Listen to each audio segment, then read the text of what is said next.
જય શ્રી હરિ. આપ સૌનું સ્વાગત છે આપની આ ચેનલ ધર્મતર્પિતમાં. પુરુષોત્તમ માસના જય શ્રી કૃષ્ણ. બોલો શ્રી પુરુષોત્તમ ભગવાનની જય. આજે આપણે સાંભળીશું પુરુષોત્તમ માસ કથા અધ્યાય 5. સૂત પુરાણી સોનકાદી ઋષિઓને કહે છે, મુનિ શ્રેષ્ઠો, ભગવાન નારાયણ નારદજીને કહે છે તેમ કામ્યક વનમાં ભગવાન શ્રી કૃષ્ણ અર્જુનને કહે છે. આ કથા હું તમને કહું છું તે તમે સૌ એક ચિત્તે સાંભળ્યો. અને મલ માસના દુઃખના નિવારણ અર્થે ભગવાન વિષ્ણુ પોતાના વાહન ગરુડને આજ્ઞા આપે છે, જેથી તેની પાંખોના શીતળ વાયુથી મલમાસ શુદ્ધ થાય છે. દુઃખ અને સંતાપથી ઘેરાયેલ મલમાસને ભૂલાઈ ગયેલ દુઃખ તાજું થાય છે. આમાંથી સ્વસ્થ થતાં મલમાસે વિનંતીપૂર્વક શ્રી ભગવાન વિષ્ણુને કહ્યું. મલમાસ ભગવાનને કહે છે, હે સ્વામી, આવા જીવન કરતાં તો હું મૃત્યુને પસંદ કરીશ. આ સાંભળીને ભગવાન શ્રી વિષ્ણુ મલમાસને કહે છે, ભગવાન નારાયણ પોતાનો શ્રીહસ્ત મલમાસના મસ્તક ઉપર રાખીને કહે છે, આ બધું ભૂલી જા અને તું શાંત થઈ જા. ચાલ મારી સાથે ગૌલોકમાં, કે જ્યાં ભગવાન શ્રી કૃષ્ણ બિરાજે છે. તે શ્યામ વર્ણવાળા, મુરલી ધારણ કરનારા, લાલ કમળ જેવા નેત્રવાળા, પૂર્ણ ચંદ્રમા જેવું પ્રકાશમાન મુખ જેમનું છે, પીળું પીતાંબર ધારણ કરેલા છે, જેમની છાતીએ શ્રી વત્સનું ચિહ્ન ધરાવનાર રત્નોના સિંહાસન પર બિરાજમાન, પાર્શ્વ દોષથી ચોપાસ ઘેરાયેલા એવા ભગવાન શ્રી પુરુષોત્તમ શ્રી કૃષ્ણ જ પુરુષોત્તમ ભગવાન છે. તે સર્વના આધાર રૂપ છે, નિસ્પૃહ તથા નિર્વિકાર છે, પરિપૂર્ણ છે, પ્રકૃતિથી પર છે, સર્વના નિયંત્રતા છે, સર્વના પ્રભુ છે. માટે તું મારી સાથે ગૌલોક ચાલ. આ ગૌલોક યોગીઓને પણ દુર્લભ છે અને અજ્ઞાનરૂપ અંધકારનો નાશ કરીને જ્ઞાનરૂપ પ્રકાશનો માર્ગ પાથરે છે. ત્રણેય લોક કરતાં સુંદર છે. આ ગૌલોક શાશ્વત સનાતન કાયમ રહેનાર છે અને લંબાઈ પહોળાઈના 3 કરોડ યોજનની જમણી બાજુ 50 કરોડ યોજનના અંતરે વૈકુંઠ છે, જ્યારે ડાબી બાજુએ તેટલા જ અંતરે શિવલોક ધામ છે. આમ બંને પણ અતિ સુંદર છે. હે મલમાસ, આટલું બધું તારા આગળ વિવરણ કરવાનું કારણ એ જ છે કે હું તારા પર પ્રસન્ન છું. મારે તારું દુઃખ દૂર કરવું છે. તું ગૌલોકમાં જઈશ એટલે તારા પાપ આપોઆપ સઘળા દુઃખો નાશ પામશે. આટલું કહીને ભગવાન શ્રી કૃષ્ણ પોતાના વાહન ગરુડ ઉપર બેસીને મલમાસને સાથે લઈને ગૌલોક આવી પહોંચ્યા. શ્રી બૃહદ નારદીય પુરાણના પુરુષોત્તમ મહાત્મયનો ગૌલોકમાં મલમાસ નામનો 5મો અધ્યાય સંપૂર્ણ થાય છે. બોલો શ્રી પૂર્ણ પુરુષોત્તમ ભગવાનની જય.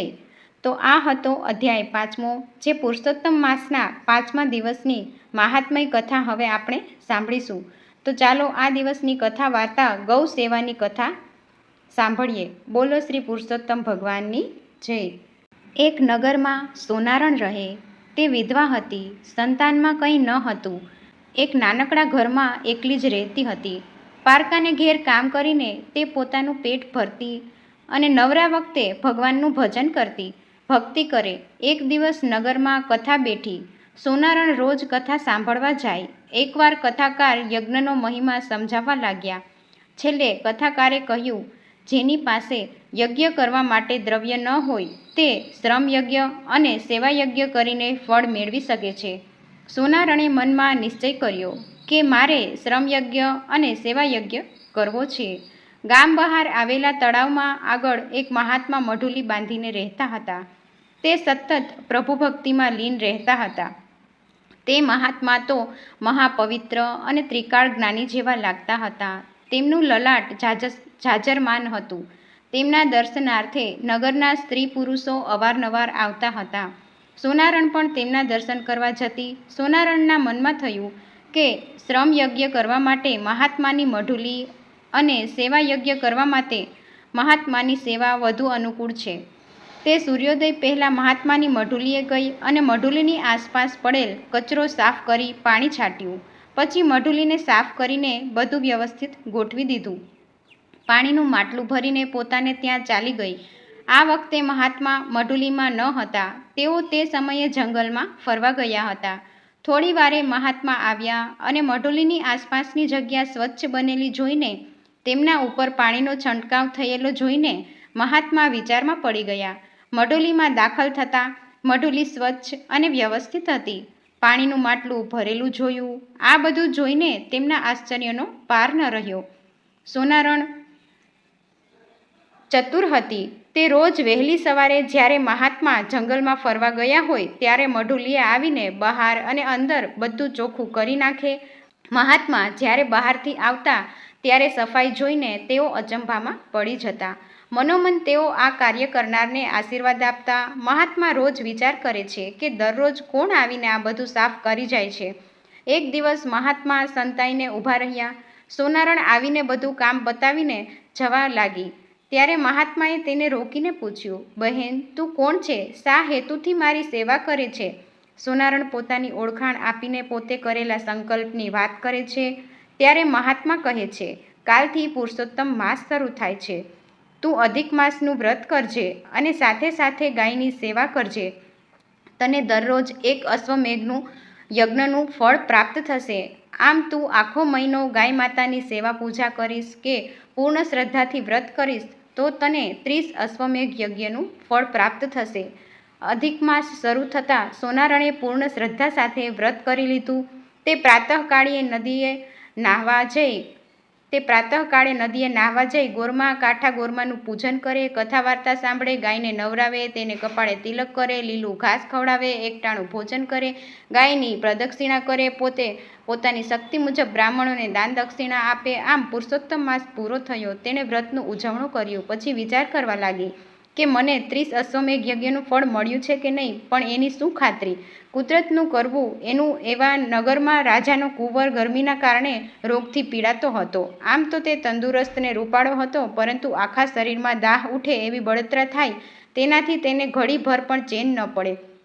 રાજાએ મોટા મોટા વેદીઓને તેડાવ્યા, જાણીતા હકીમોને બોલાવ્યા, જોગી જતીને ભૂવા ભરાડી બોલાવ્યા, દોરા ધાગા કરાવ્યા, પીર ફકીરને બોલાવ્યા, તાવીજ કરાવ્યા, ઘણાય અખતરા કર્યા, પણ કુંવરના શરીરનો દાહ ઘટતો નથી. બળતરા સતત ચાલુ જ રહેતી હતી. એવામાં કોઈ સિદ્ધ પુરુષ રાજાના મહેલમાં આવ્યા. રાજાએ પોતાના કુંવરને બતાવ્યા.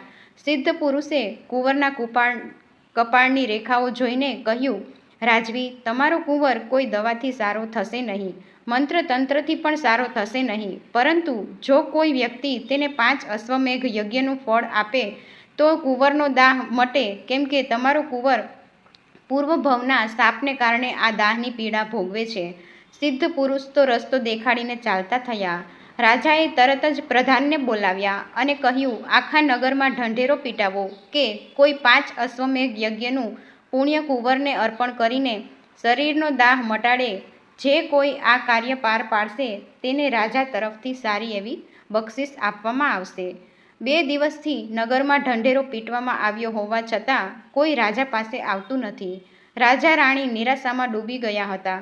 તેમને કોઈ રસ્તો સૂઝતો ન હતો. ઉડતી ઉડતી આ વાત સોનારણના કાને પહોંચી.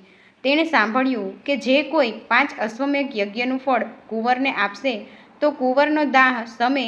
આ વાત સાંભળીને સોનારણને વિચાર આવ્યો, પહેલાં મહાત્માની વાતની ખાતરી કરવી હોય તો આ અવસર સારો છે કે જેવી રીતે મેં પુરુષોત્તમ માસ કર્યો છે તેમાં ગાય માતાની સેવા કરીને એક અશ્વમેઘ નિત્ય યજ્ઞનું પુણ્ય પ્રાપ્ત થયું છે, તો શું 30 દિવસના 30 અશ્વમેઘ યજ્ઞનું મને પુણ્ય પ્રાપ્ત થયું છે કે નહીં? ચાલ આ અવસરનો લાભ લઈએ. સોનારણ રાજાના મહેલમાં ગઈ અને રાજાને નમન કરીને કહેવા લાગી, મહારાજ, આપ કહેતા હોય તો કુંવરને 5 અશ્વમેઘ યજ્ઞનું ફળ હું આપું. રાજા તો સોનારણની વાત સાંભળીને તેમની સામે તાકી જ રહ્યા. સોનારણનો દેખાવ ઉપરથી તો સાવ સામાન્ય હતો. તે ગરીબ હતી. રાજા નવાઈ પામ્યા કે અશ્વમેઘ યજ્ઞ કરવો હોય તો કાંઈ કોઈ જેવા તેવાનું કામ નથી. વિશ્વાસ ન આવ્યો રાજાને. તોય આટલા ઉપાય કર્યા છતાં એક વધારે એમ સમજીને રાજાએ હા પાડી. રાજાએ કહ્યું, સોનારણ, એક કળશિયો ભરીને પાણી મંગાવ્યું. તેમાંથી અંજલિ ભરીને ચારે દિશામાં છાંટ્યું. તે પછી પાણીની અંજલિ ભરીને પુરુષોત્તમ ભગવાન ધ્યાન ધર્યું અને કહ્યું, હે પુરુષોત્તમ ભગવાન, તમારા વ્રતના પ્રતાપે સેવાનું ફળ મને એને 30 દિવસના અશ્વમેઘ યજ્ઞનું ફળ મળ્યું હોય તો હું મારું 5 અશ્વમેઘ યજ્ઞનું ફળ આ કુંવરને આપું છું. તો આ કુંવરનો દાહ સમાવો અને એના શરીરના શીતળતા અપાવો. આટલી પ્રાર્થના પછી સોનારણે તે જળ કુંવરના મુખ ઉપર રેડ્યું. એ જ ક્ષણે કુંવરને બળતરા ઘટતી જતી હતી અને થોડી વારમાં તો તેના શરીરનો દાસ શમી ગયો. કુંવરને શરીરનો દાસ શમતા જોઈ એકદમ આનંદથી કૂદકા મારીને ઊભો થઈ ગયો. સોનારણના પગમાં પડી ગયો. એની આંખમાં હર્ષના આંસુ આવી ગયા. રાજા આ જોઈને અચંબામાં પડી ગયા. હજુ હમણાં કુંવર રડતા હતા, તરફડિયા મારતા હતા, કણસતા હતા, એ અત્યારે આનંદમાં ખુશીથી રમવા લાગ્યા. રાજા પણ સોનારણના પગે પડ્યા. પછી રાણી પણ સોનારણના પગે પડીને બોલ્યા, હે બહેન, તમારી ભક્તિ અને શ્રદ્ધાના બળે મારા કુંવરનો જીવ ઉગાર્યો છે. તમે તમારા વ્રતનું ફળ અર્પણ કર્યું છે. તે માટે અમે તમારો ઉપકાર જિંદગીભર નહીં ભૂલીએ. હવે તમને જે ઈચ્છા હોય તે માંગો. તમે જે માંગશો તે અમે તમને અવશ્ય આપશું. ત્યારે સોનારણ કહે છે, હે રાજન, હે રાણીબા, પુરુષોત્તમ ભગવાનની મારી ઉપર કૃપા છે. ભગવાને જે કંઈ આપ્યું છે એનાથી મને સંતોષ છે. મારે કંઈ જોઈતું નથી. મારી ઈચ્છા છે કે તમે અને રાણીબા આ જીવન પુરુષોત્તમ વ્રત કરવાનો દ્રઢ સંકલ્પ કરો અને ગૌ સેવા કરો. એમાં જ બધાનું કલ્યાણ છે. તે જ ક્ષણે રાજા રાણીએ પુરુષોત્તમ વ્રત કરવાનું સંકલ્પ લીધું અને ગૌ સેવા કરવાનો પણ નિયમ લીધો.